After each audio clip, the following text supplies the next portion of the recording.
د اوسار ټي وي چینل قدرمنو لیدونکو ستړي مشي او د روغتیا برخې خپرونې ته ښه راغلاست. د ژمي موسم را نږدې شوی دی او په دې موسم کې اکثریت د غازونو تولید ډیریږي او د دې ډول غازاتو یا کاربن ډای اکساید یا کاربن مونوکساید په واسطه ځینې وخت تسمم یا غاز نیونه رامنځته کیږي. موږ هم همدې مسلې ته په کتو چې دا ډیره اړینه او له موسم سره برابره موضوع ده.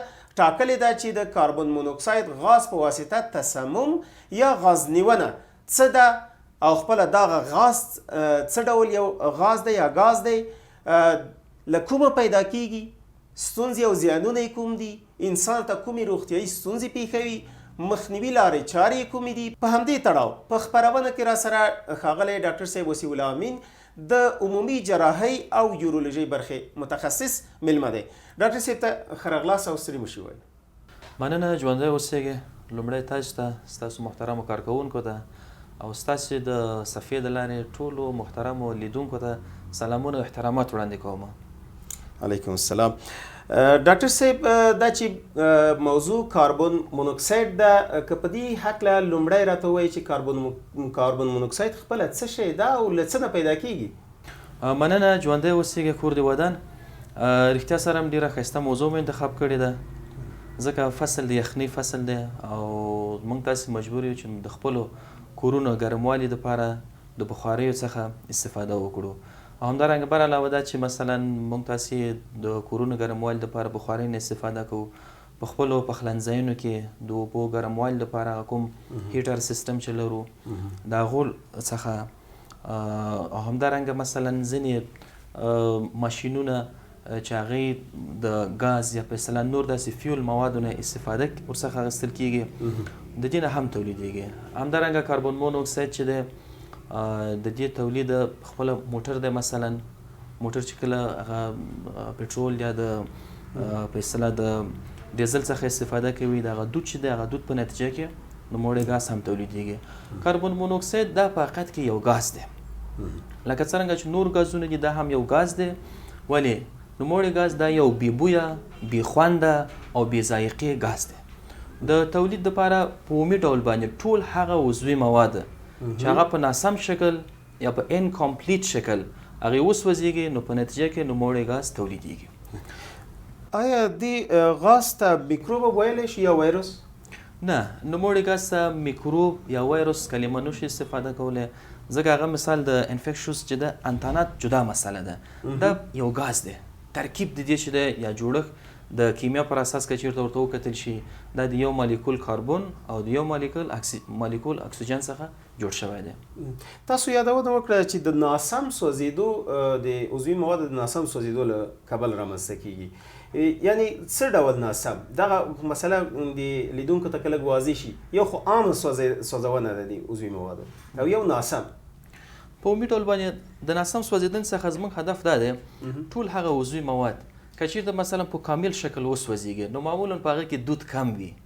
کله چې دود تولید کم وي بیا په دې وخت کې کاربن مونوکساید تولید هم کم دی. ولې که چېرته د دې سوځېدنه په مکمل شکل ترسره نه شي، دود فیصدي ډیریږي یا د دود کچه ډیریږي. کله چې دود کچه ډیره شوله بیا په دې وخت کې د کاربن مونوکساید ګاز تولید په دغه دود کې هم ورسره زیاتوالی پیدا کوي. یعنی د اکسیجن د کمښت په صورت کې چې یو شی سوځېږي هغه دا غاز ډیر تولیدوي. کیدای شي داسې ورته ووایي، کله چې اکسیجن کموالی پیدا کوي په دې وخت کې هم، ځکه اکسیجن د خپله نوم څخه واضح دی چې اکسیجن یعنی اور جوړونکی ګاز. نو کله چې اکسیجن کموالی پیدا کوي معمولا د دود کچه ډیریږي ورسره. ولې که چېرته مثلا ټول هغه سوځېدنې د عضوي موادو سوځېدنې چې په هغه کې دود تولیدیږي، کیدای شي مثلا د دې عضوي مواد چې د خشت شکل باندې وسوځول شي، صحیح ده، هم په دې صورت کې د نوموړي ګاز چې د تولید فیصدي یا کچه زیاتوالی پیدا کوي. مننه ډاکټر صاحب. د دې غاز زیانونه څه دي او د کومو ناروغیو لامل ګرځي؟ کاربن مونوکساید د تاریخ ته په کتلو سره دا د ډېرې اوږدې مودې څخه پیژندل شوی غاز دی. په کمه اندازه تنفس کول د نوموړي ګاز خاص کوم تاوان انسان بدن ته نه پیښوي. ولې که چېرته په لوړه اندازه تنفس کړل شي، انشاء کړل شي، په دې صورت کې بیا د یو شمېر مشکلاتو منځته راوړلو سبب ګرځېږي. که چېرته مثلا دغه موضوع څه واخلو، عمیق لاړ شو، موضوع وسپړو، لومړی که چېرته د وینې برخې ته وګورو زموږ ستاسې په بدن کې د سرو حجراتو په داخل کې یو پروټین دی چې د هیموګلوبین په نوم یادېږي. نوموړی هیموګلوبین چې خپل په ترکیب کې یو قسمت ګلوبین دی چې هغه پروټیني سټرکچر دی او بل قسمت د هغې هم دی یا اوسپنهیي ساختمان دی. د هم د برخې اساسي وظیفه دا ده چې د ټول بدن ته اکسیجن ورسوي او د هغې په مقابل کې د حجراتو په داخل کې کوم هغه اضافه مواد چې دي د هغې تولید نهایي دی لکه مثال کاربن ډای اکساید دی، کاربن ډای اکساید اخلي او بالاخره د سږو له لارې هغه اطراح کوي. دا یو مسله ده. کله چې یو شخص مثلا کاربن مونو اکساید تنفس کړي، کاربن مونو اکساید د تنفس په صورت کې لومړی سږو ته لاره پیدا کوي، د سږو نه څخه وروسته بالاخره د وینې جریان ته لاره پیدا کوي. د کاربن مونو اکساید د هیموګلوبین د هم د برخې سره افینیټي د اکسیجن په نسبت 240 چنده زیاته ده. نو ځکه دا په یو کمپنسیټوري شکل باندې یا په اصطلاح کمپټیټیو شکل باندې اکسیجن بې ځای کوي او د هغې په ځای باندې نوموړی ګاز چې دی منحل کېږي له وینې سره. داسې وي چې مثلا اکسیجن بې ځای کوي او خپله د هغې پر ځای باندې کاربن مونو اکساید ځای پر ځای کېږي. کله چې نوموړی ګاز تنفس شو، کاربن مونو اکساید موږ تاسې تنفس کړو، لومړی سږو ته لاره پیدا کوي او د سږو د لارې څخه ځي وینې ته اکسیجن بې ځای کوي او خپله مثال کاربن مونو اکساید چې دی د هیموګلوبین سره یو ځای کېږي. یعنې ستاسو له خبرې دا ښکاري چې د دې فیصدي د انحلال وینې کې زیاته نسبت اکسیجن دا خبره ده. انحلال یو مسله ده. دوم مسله دا ده چې په خپله مثال افینیټي د هم د برخې سره د اکسیجن په نسبت 240 چنده زیاته ده. دا په یو کمپټیټیو میکانیزم باندې یا په اصطلاح په رقابتي شکل اکسیجن بې ځای کوي او د هغې په ځای کاربن مونو اکساید د هیموګلوبین سره یو ځای کېږي او په نتیجه کې کاربوکسي هیموګلوبین دا تشکیلوي. کاربوکسي هیموګلوبین کله چې تشکیل شو دغه نورماله وظیفه د هیموګلوبین دا له منځه ځي، یعنې اکسیجن انساج ته نه رسیږي او د هغې په مقابل کې چې باید کاربن ډای اکساید له حجرات څخه راواغستل شي او له بدن څخه اطراح شي، دا وظیفه هم د لاسه ورکوي. هغه دی چې په بدن کې د کاربن ډای اکساید فیصدي لوړوالی پیدا کوي، اکسیجن فیصدي کمیږي، یعنې شخص چې د هایپوکسیمیا یا د اکسیجن د کموالي او د کاربن ډای اکساید زیاتوالي سره مخامخ کیږي. چې دغه حالت په بدن کې د بدن زموږ ستاسې د حجراتو د هایپوکسیک یا د اسکیمیک انجری منځته راوړلو سبب ګرځېږي، یعنې د اکسیجن کموالي له کبله حجرات یو شمېره د هایپوکسیک یا د اسکیمیک سټرس سره مخامخ کیږي او د حجراتو د زیانونو سبب کیږي او په یو شمېر شخص په نتیجه کې د یو شمېر اعراض مو راښکاره کېدلو سبب ګرځي. یعنې دغه غاز تنفس د دې غاز تنفس یوازې تنفسي سیستم تخریبوي او که نه د بدن نورو غړو ته هم زیان رسوي؟ نه. کاربن مونو اکساید کله چې وینې د لارې جریان پیدا کړه په نتیجه کې هغه د اکسچنج میکانیزم هغه له منځه ځي. د بدن ټولې حجرې چې هغه اکسیجن په مصرف رسوي هغه د اکسیجن د کموالي سره مخامخ کیږي. کله چې اکسیجن کموالي سره مخامخ شول نو په نتیجه کې د اکسیجن کموالي له کبله هغې په امراضو باندې یا په ترزیز باندې معروض کیږي. د ترزیز معروض کېدلو په صورت کې هغه نورماله وظیفه چې حجراتو انساجو یا د بدن اعضاو ته ورکړل شوې ده هغه متضرر کیږي. د مثال په توګه زموږ ستاسې تنفسي سیستم چې دی مشکل پیدا کوي، هاضمي سیستم مشکل پیدا کوي، په خاص شکل باندې دماغ دی یا سنټرال نروس سیستم سی ان اس چې د اکسیجن سره ډیر زیات علاقه لري، ویری اکسیجن ډیمانډ د ضرورت لري، باید اکسیجن په اصطلاح ډیر دا واخلي او خپل هغه وظیفه ترسره کړي. د اکسیجن کموالي په صورت کې هغه یو شمېر مشکلات سره مخامخ کیږي. په ټوله کې کوم ډول حالت سره د مخامخ کیږي؟ عمومي ستونزه کومه ده؟ آیا د انسان د مرګ سبب کیږي او که نه؟ بله، کاربن مونو اکساید لومړی مثلا نورماله فیصدي په نان سموکر کې یا هغه اشخاص چې هغې سموکینګ نه کوي، له دود نه استفاده نه کوي، 3% نه کم ده. که چېرته د انسان بدن 3% نان سموکر کم وي مشکل نه لري او په سموکر اشخاصو کې 10 سلنه ښودل شوې ده، د 10 سلنو پورې کوم ستونزه نه لري. ولی که چېرته مثال دغه فیصدي 3% او 10% نه اضافه والی پیدا کوي په نتیجه کې په شخص کې د یو شمېر اعراض والی مو سبب ګرځېږي. یا که چېرته موضوع ته بل اړخ نه لاړ شو، تریشولډ د دې موضوع لپاره ټاکل د دې پاتالوژي د منځته راوړلو لپاره ټاکل شوی لکه 15 سلنه ده. که چېرته مثال په وینه کې د کاربن مونو اکساید فیصدي 15% ته ورسېدله دا نو تریشولډ اندازه ده. له دې نه اضافه والی په شخص کې د مشکلاتو منځته راوړلو سبب ګرځېږي. د مثال په توګه لومړنی مشکلات په یو شخص کې چې پیدا کوي هغه ډیزنس دی یا سرچرخي ده. همدارنګه یو سپک ډول د سر دردونه دي، زړه بدوالی، استفراقات، د سینې نیونه، همدارنګه د عضلاتو دردونه، قلبي ارتمیاوې، په وینه کې د کولسټرول لوړوالی، د وینې فشار ټیټوالی او د هغې سره یو ځای مریض دی د زړه بدوالي، استفراقات، د عضلاتو کرمپونه، بطني دردونه دا تجربه کوي. د کاربن مونوکساید په ارتباط یو بل شی ډیر کلینیکي نقطه دا ده چې متاسفانه کله چې یو شخص د کاربن مونوکساید په واسطه مسموم شو، په اوله مرحله کې شخص فکر کوي چې ماته ساده یو کمن کولډ اعراض والم پیدا شوي دي یا د ساده یو فلو شکل اعراض والم راته پیدا شوي، لکه مثلا ساده ستوني درد یا ساده مثلا د سر درد پیدا کېدل، دا فکر کوي زه زکام شوی یم، یا دا چې مثلا زړه بدوالی، استفراقات دا د غذایي موادو تسمم پورې تړي. نو همدغه علت دی چې شخص ډاکټر ته مراجعه نه کوي، شفاخانې ته نه ځي، یا دا چې هغه منبع چې په کور کې ده کوم چې مثال د کاربن مونوکساید تولید سبب ګرځي هغه د خپل محیط څخه نه لرې کوي. د مثال په توګه دا شخص په کور کې د سکرو څخه استفاده کوي په بخارۍ کې، او دا بخارۍ یو قسمت لیک لري، یا دا چې هغه د چمنی یا د هواکشي سیستم د بخارۍ صحیح نه ده، مسدود شوی ده، بند شوی ده، دود کوي.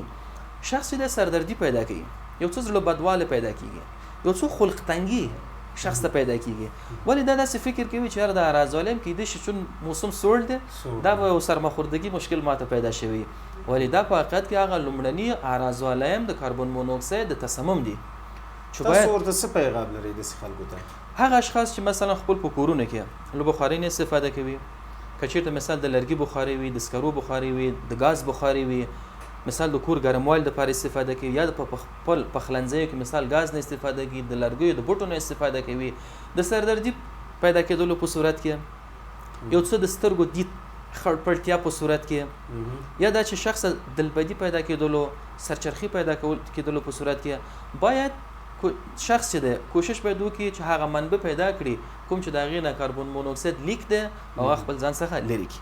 د مثال په توګه چېرته مثلا بخارۍ د لیک شوې ده، د هغې د بندولو لپاره اقدام وکړي، او همدارنګه چېرته د بخارۍ دا سیستم ډک شوی وي نو هغه د تخلیه دي کې مثلا پاک دي کې صفاکاري دي وکړي، یا دا چې ګاز دی، ګاز لیک دی، ګاز د لیکوالي بندوالي دپاره دی دا د اقدام ترسره کړي، تر څو چې خدای نکرده په نورو مشکلاتو باندې چاته مثلا د یو شخص د شعور د خرابوالي، کوما او بالاخره د مرګ سره مخامخ کېدلو څخه مخنیوی وشي.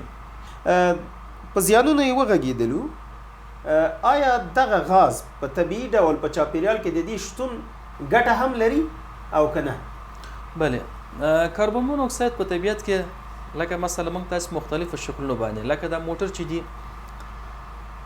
روزمره شکل باندې موټر دود تولیدوي، همدارنګه د لرګیو د سون سوځېدلو څخه په نتیجه کې هم دود تولیدېږي. کاربن مونوکساید چې دا په فضا کې خپرېږي، زیات اندازه خپرېدلی، که چېرته مثال زیات اندازه خپور شي دا د محیط لپاره تاوان پېښوي، ولی کم اندازه په محیط کې شتوالی د هغې ضرور دی، ژوند لپاره ضرورت اړتیا ورته لري. همدا شکل باید زموږ ستاسې خپله په بدن کې تقریبا ما تاسې مخکې یاداوري وکړله چې د 3% نه کموالی په نان سموکر اشخاصو کې او په سموکر اشخاصو کې د 10% نه کموالی د هغې شتون ضروري دی، ځکه دا په یو شمېر پتویګانو کې، میټابولیزمي پتویګانو کې په نورمال شکل هم تولیدېږي او هم چې د موږ مثال د انشاق د لارې نه اخلو تر څو مثال دا زموږ ستاسې کمه فیصدي چې اړتیا ده ورته پوره شي، هغه فیصدي فیصل یا د محیط نه مغستی دی، یا دا چې مثال بدن کې تولید شوی دی د یو شمېر وظایفو یا د میټابولیزمي پتویو پر مخ بیولو لپاره ضرور دی، چې مثلا دا د هغې یو ښه وظیفه ده چې مثال دا د یو ګیسو ټرانسمیټر په شکل په بدن کې وظیفه ترسره کوي، لکه مثال یو بل ګاز دی چې نایټریک اکساید په نوم یادېږي، هغه زموږ ستاسې بدن کې مثلا د وینې فشار په کنټرول کې یا د اتوماتیک ریګولیشن د وینې فشار چې کوم ترسره کېږي نایټریک اکساید دا پکې رول لري. په همدغه شکل باندې کاربن مونوکساید زموږ ستاسې بدن کې یو ګازو ټرانسمیټر دی او د یو شمېر میټابولیزمي پتویو لپاره د ضرورت دی. ډاکټر صاحب که چیرې یو کس د دغه غاز په واسطه مسموم شوی، غاز نیونه رامنځته شوي، هغه لومړني اقدامات په همغه ساحه کې څه چې یعنې لومړنۍ مرستې کومې دي چې خلک باید ورسره وکړي دغه کس سره؟ مننه. اساسي ډېره ښه نقطې ته مشاره کړې ده او ستاسو دغه خپرونه چې ده زه ډېره ښه ارزیابي کوم. په دې خاطر باندې عامه پوهاوی زیاتوالی دی او بیا هم تاسو ته مننه کوم او توفیق غواړم چې دا خپرونه ته تاسو ادامه ورکړئ. د دې په خاطر زموږ ستاسو ټولنه تقریبا د سواد له کچې نه ډېره کمه ده او همدارنګه عامه پوهاوی کم دی. نو که چېرته مثال یو شخص د یو قسم مشکل سره مخامخ کېږي، لومړني کومکونه څه دي باید ترسره شي؟ لکه مثلا کاربن مونوکساید ته سمم په صورت کې ټولو محترمو لیدونکو ته هم توصیه ده که چېرته تاسې د ژمي په موسم کې یا دا چې ژمي موسم نه وي، مثلا په حمامونو کې سردردي احساس ورته پیدا شو، زړه بدوالي، استفراقات، ګنګسیا، سرچرخي، عضلاتو دردونه، بېحالي پیدا شول، لومړنی خبر دا ده چې د ساحې نه لرېوالی دی. د ساحې نه لرېوالی اول که چېرته شخص په خپله لرې شو هغه ده، او یا دا چې که شعور یې خرابوالی وي، زموږ ستاسې لومړنی کومک به دا وي چې شخص به د دغه ساحې څخه هغه لرې کوو، آزاده فضا ته به باسو. یوه مسله. دوم دا دی چې دغسې ناروغانو باندې یا مسموم اشخاصو د صافو خوږو مایاتو ورکړه ضرور ده. او دریم مهمه خبر دا ده چې د اشخاصو لپاره د سټرس کورنۍ لکه مثلا لیمو ده، هغه په مستو کې منحلو یا په مستو کې ورته لیمو اچو او د مستو سره یو ځای شخص توصیه ورکول کېږي ورته. د ویټامین سي کوم چې مثلا دا په لیمو کې موجود دی، ډېر ښه په بدن کې زموږ ستاسې بر علاوه د دې نه چې مهم وظایف ویټامین سي لپاره سپارل شوي دي، لکه مثلا ډیفنس میکانیزم کې کار لري، همدارنګه د منظم انساجو په تشکل کې او که چېرته نقصې رامنځته شوي د هغو په ترمیم کې. یوه بله مهمه وظیفه دا ده چې کاربن مونوکساید په خروج کې له بدن څخه رول لري. هغه اضافه کاربن مونوکساید چې بدن کې د هغه باسي، هغه له منځه وړي. او که چېرته داسې مثلا زموږ ستاسې مسموم شخص شعوري حالت خراب وي، یا دا چې مثال په دغه مانورو باندې چې هغه ازادې فضا ته ویستل، شخص ته مایات ورکول، همدارنګه لیمو مستي ورکوله، شخص بیخي د مایاتو له څښلو نه پاتې شوی دی، څه باید وشي؟ او په دې صورت کې که چېرته مثال دا کومکونه زموږ ستاسې فیل شول، ناکام شول، شخص به زر تر زره شفاخانو ته ورسول شي، تر څو چې په شفاخانو کې په روغتونو کې له ده سره هغه مجهز خپل ځانګړی ټیم کومک ورسره وکړي. په روغتون کې باید په لومړني اقدامات داسې ناروغ لپاره څه دي؟ بله، کاربن مونوکساید زموږ ستاسې په شفاخانو کې کوم مریضان چې راځي، لومړی خبر دا تداوي برخه کې دوه اساسه شامل دي، دوه اصله شامل دي. یو دا چې د هایپرباریک اکسیجن ورکړه ده، ځکه کاربن مونوکساید انټیډوټ یا د هغې ضد چې د هغه اکسیجن دی. نو دغسې مسموم اشخاص ته هایپرباریک اکسیجن ورکوو یا 100 سلنه اکسیجن ورکوو، او همدارنګه سپورټیو ټریټمنټ دی یا تقویوي درملنه ده او د هغې د سیستمونو ژغورنه ده. د اکسیجن ورکړه تر هغې پورې ادامه ورکوو چې د هغې د 3 سلنې او 10 سلنې څخه کموالی پیدا کړي. آیا د دې غاز په واسطه مسموم شوی شخص ته چې بیرته دی روغ شي، آیا په آینده کې خو به کومه ستونزه دته نه پېښېږي؟ کاربن مونوکساید لکه یادوري چې موږ کړله دوه قسمه په عمومي ډول اعراض منځته راوړي. یو حد اعراض دي چې هغه د مخې شخص ته پیدا کېږي، یو هغه اعراض والایم دي، هغه مشکلات دي چې په آینده کې شخص ته پیدا کېږي. هغه آیندې سیکولې یا د کرانیک اعراض والایم شخص ته پیدا کوي، لکه مثلا نوموړي ګاز تنفس په صورت کې موږ تاسې وویلې چې دا د بدن د اکسیجن د کموالي سره مخامخ کېږي. دغه د اکسیجن کموالی په دماغ باندې تاثیرات کوي. کېدلی شي مثلا په دماغ کې وایټ میټر دی، هغه د اسکیمیک نیکروز سره مخامخ کېږي. همدا شکل باندې مثلا بیسل ګانګلیاوې دي. بیسل ګانګلیاوې چې دي دا زموږ ستاسې د حرکاتو په شروع کېدلو کې یو عمده نقش لري. په همدغه شکل باندې مثلا د بدن توازن دی په دو کې رول لري. نو په هغو کې هم تغییرات منځته راوړي. همدارنګه دماغ کې کېدلی شي مثلا د مایاتو تجمع سبب وګرځېږي. دغه ټول مشکلات چې شخص یو دوامداره سردردیانو منځته راوړلو سبب کېدلی شي، د حافظې کمزورتیا منځته راوړي ورته په خاص شکل باندې شارټ میموریامین چې دي، یا هغه څه چې موږ تاسې تازه په یادوو، دغه تازه یاد یا دغه تازه حافظه د کمزورتیا سره مخامخ کوي. په همدغه ډول باندې مثلا کارډیاک سپین هغه کوم لایف چې لري هغه هم شارټ کوي، یعنې په دې معنی باندې چې دا خپله د قلب عمر هم کېدی شي کم کړي. ولې په دې خاطر باندې د اکسیجن کموالی کېدی شي مثلا په قلب کې برسیره پر دې باندې چې مثال د اریتمیا رامنځته کوي، فیبریلیشن رامنځته کوي، د حرکاتو غیر منظمتیا رامنځته کوي. په خپله د قلب کې هغه کوم کرونري شریانونه چې دي یا اوکلیلي شریانونه چې دي هلته هم د کولسترولي موادو تجمع او په نتیجه کې اسکیمیک حملاتو چانس زیاتوالي سبب ګرځېږي. یعنې په دې معنی هغه اشخاص چې مثلا د کاربن مونوکساید سره تسمم پیدا کړی وي په آینده کې د هغوی د چانس موجود دی چې قلبي حملات په هغو کې زیاتوالی پیدا کړي. په همدغه شکل باندې مزمن د عضلاتو دردونه، مزمن ستړیاوې دا ټول هم تجربه کولی شي. همدغه کس چې مسموم شوی ده او بیرته روغ شوی ده د دې لپاره چې د راتلونکو د زړه حملې یا داسې غټو ستونزو نه ورته مخنیوی وشي څه باید وکړي؟ موږ تاسې وویلې چې د آینده سیکویلې دا رامنځته کوي.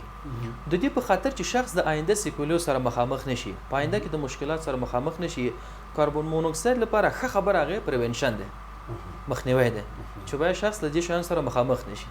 د مثال په توګه زه تاسو ته یو مثال در کوم.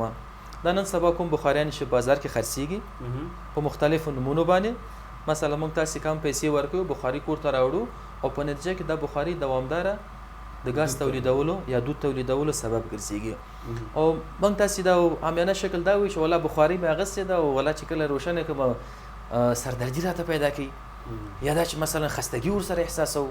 دا خبرې معمولا چې د په ټولنه کې تبادله کېږي. دا هغه حالتونه دي کوم چې شخص په مزمن ډول د کاربن مونوکساید د تسمم سره مخامخ دی ولی خپل ځان ته پاملرنه نه کوي. زموږ ورته توصیه څه ده؟ وروره ټول هغه وسایل چې تاسې خریداري کوئ خپلو کورونو دپاره، که هغه مثال د ګرموالي دپاره وي، پخلنځیو دپاره وي، د لباس مثلا د لباس د وچوالي دپاره وي، د اوبو د ګرموالي دپاره وي، د مجهزو معتبرو کمپنیو څخه باید راونیول شي.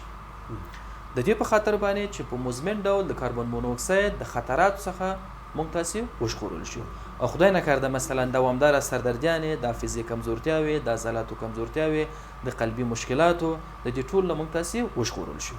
او که چیرته مثال دا مشکلات راته را پیدا شوله، بیا هر مشکل دپاره جدا جدا پروسیجرونه دي، جدا جدا لارې چارې دي، هغه پر مخ بیول کېږي. د مثال په توګه مثلا قلبي مشکل دی، قلبي مشکل برسیره پر دې باندې چې مثال کاربن مونوکساید تسمم د هغې لپاره یو ریسک فاکتور دی. نور داسې ډېر فاکتورونه موجود دي چې مثلا په یو شخص ده هغه د ECS سره یا د اکیوټ کورونري سندرومونو سره مخامخ کي او د هغې لپاره د پریونټیو مانورې شته دي، هغو سره باید شخص د مخنیوي لارې چارې پر مخ بوځي. ډېره زیاته مننه ډاکټر صاحب. په لنډو ټکو کې مو په آخر کې پیغام لیدونکو ته څه دی؟ ډېره زیاته مننه، ډېره ښه پوښتنه مو کړله او په نتیجه کې هغه خلاص پیغام باید وړاندې شي. خامخا توصیه مو دا ده لکه مخکې چې مو ویلې اجناس معتبرو کمپنیو څخه رانیول دي. اوله خبره. دومه دا ده د ژمي په موسم کې کوم مثلا بخاریانو چې استفاده کوو د هغې که امکان ولري هفته په هفته، هفتهوار نه ماهانه خامخا باید صفایي وشي په خاص شکل باندې. هغې د دود نلونو سیستم چې دی د هغې صفایي باید ترسره شي. دوه. درې، که چېرته مثلا موږ تاسې جنریټر لرو یا دا چې د موټر نه استفاده کوو، په هغه خونه کې چې اوسېږو د هغې لاندې یا د هغې مثلا په څنګ کې د هغې د چالانولو څخه مخنیوی وشي. ځکه د دې چانس موجود دی چې هغه جنریټرونه یا هغه ماشینونه یا هغه موټر چې کوم چې مثلا ګاراجونو کې چالان وي دوامداره شکل او پر هغې پنجرې بندې وي یا دا چې دروازې بندې وي، کیدای شي مثلا هغه سوړي چې لاندې په فلور کې موجود دي د هغې د کاربن مونوکساید یا غازات چې دی هغه خونو ته زموږ تاثیری شي او خدای نکرده د تسمم سره مخامخ نشو. په همدغه شکل باندې که چېرته مثلا هغه کورونه د ګاز سیستم لري، پایپلاینونه دي، پایپلاینونه دي خپل په درست ډول باندې چک کوي چې خدای نکرده د مشکل سره مخامخ نشي. او بل د کاربن مونوکساید ډېر زیان چې رسیږي مثلا زموږ ستاسې په کوچنیانو ته، همدارنګه هغه اشخاص چې عمرونه ډېر دي مثلا بوډاګان دي، قلبي مشکلاتو لري، تنفسي مشکلاتو لري، دا هغه اشخاص چې مثال د غټ خطر سره مخامخ دي. نو دوی ته باید زموږ ستاسې فکر او توجه ورته وکړو چې خدای نکرده زموږ ستاسې ماشومان، مشران او مریضان چې په کورونو کې لرو هغه د دې خطرناک غاز د تسمم څخه هغه وژغورل شي. ډاکټر صاحب ډېره زیاته مننه چې له مصروفیتونو سره مو زموږ په خپرونه کې ګډون وکړ او زموږ پوښتنو ته مو ځوابونه ویلې. قدرمنو لیدونکو له تاسو هم یوه نړۍ مننه چې د خپرونې تر پایه را سره ولئ او خپرونه مو تر پایه ولیدله. هیله ده د پام وړ مو ګرځېدلې وي. د موضوع په هکله یو ځل بیا یادونه کوم، د نن ورځې خپرونه مو د کاربن مونوکساید د غاز په هکله وه. د دې غاز په واسطه تسمم یا غاز نیونه چې رامنځته کېږي د دې په تړاو ډاکټر صاحب وسیع الله امین د عمومي جراحۍ او یورولوژي برخې متخصص سره مرکه درلودله چې تاسو ولیدله. که چیرې تاسو هم له کومې ستونزې سره مخ یاست او یا یو موضوع درته ډیره اړینه وي له موږ سره په کمنټ کې شریکه کړئ تر څو موږ په راتلونکي کې له ډاکټر صاحب سره په هماغه تړاو خپرونه درته چمتو او خپره کړو. د دې لپاره چې نور لیدونکي هم له دې خپرونې څخه ګټه واخلي او تاسو هم په دې برخه کې د ثواب څښتن شئ، دغه خپرونه د ثواب په نیت له نورو سره هم شریکه کړئ تر څو هغوی هم ترېنه ګټه پورته کړي. تر بلې خپرونې مو زه محمد الله بریال په لویه لاس سپارم. ښاد او ودان اوسئ. ډېره زیاته مننه.